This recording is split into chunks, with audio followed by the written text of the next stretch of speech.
Conservative MP Danny Kruger, who joins us now. Thank you for being with us. So just explain, why do you think the Speaker needs to go? I wish I'd joined earlier and heard Nick's explanation of why the Labour Party's standing by him, but because I think that's pretty inexplicable. Listen, I have great sympathy personally for Lyndsay Hoyle. He's a very good man. I think he did what he did yesterday in good faith, more or less. He certainly is really concerned about the security of MPs, which I'm pleased about. The fact is, though, he caved in to pressure from Keir Starmer and changed the Commons procedure in order to favour one party over another. That in itself is bad. What was really bad, though, is the reason he gave for it, which is that he was concerned that political violence would be used against MPs. I suspect that that's what Keir Starmer told him about, and he felt that he should do this. I think he was very wrong. If he was concerned about the threats of violence, which of course are real, we should be considering the security that's available for MPs. We should not be changing the processes of the House of Commons. That is literally allowing the mob to rule our democracy. So I think the reason given was very bad in itself. And I think it's wrong that he adapted the processes of the Commons to favour one party over another. There's a couple of things I want to unpick here. Firstly, the Labour position. Labour is saying that there wasn't any undue pressure put on the Speaker. And they argue, as we heard from Nick Thomas-Symonds, I know you didn't hear the interview, they argue that, look, of course politicians go and see the Speaker all the time about all kinds of things. There's nothing wrong, there's nothing to see here. Well, something was going on. I mean, they played games of delaying the start of the debate for an hour before the debate started, stringing out the debate on this little private member's bill. MPs string out debates all the time. This happens all the time. But something was happening, which was that Keir Starmer was locked in a room with the Speaker, urging him to take a decision in favour of the Labour Party, which is indeed what happened. So listen, it might be that there's an innocent explanation. I look forward to hearing it. I think Keir Starmer has a lot of questions to answer.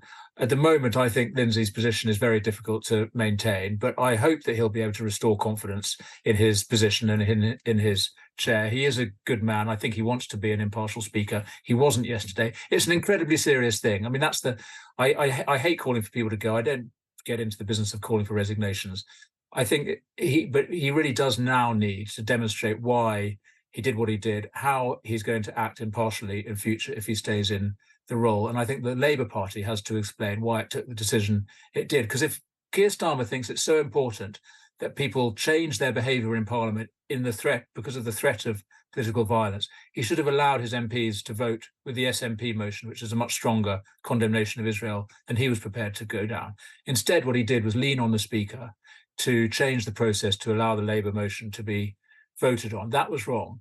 So I think there's a lot of questions that he has to answer, and I'm afraid we're going to have to run the whole thing again. The SNP deserved their opposition day. The whole thing was hijacked in favour of the Labour Party. The SNP need to have their amendment or their motion properly debated and voted on, and then we can see if Parliament can operate as an independent House of Commons again.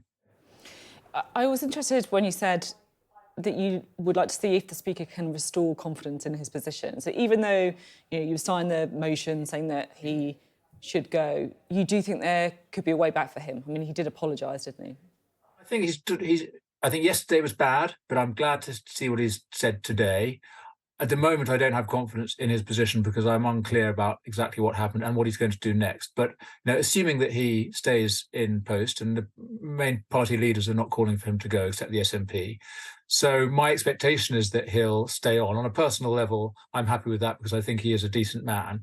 I do think yesterday was very, very serious. And if he's not able to give assurance that not only will this not happen again, but he's going to take actual steps to ensure his impartiality, to ensure that the processes of the Commons are upheld and that he does not give preferential advantage to the Labour Party, particularly in an election year.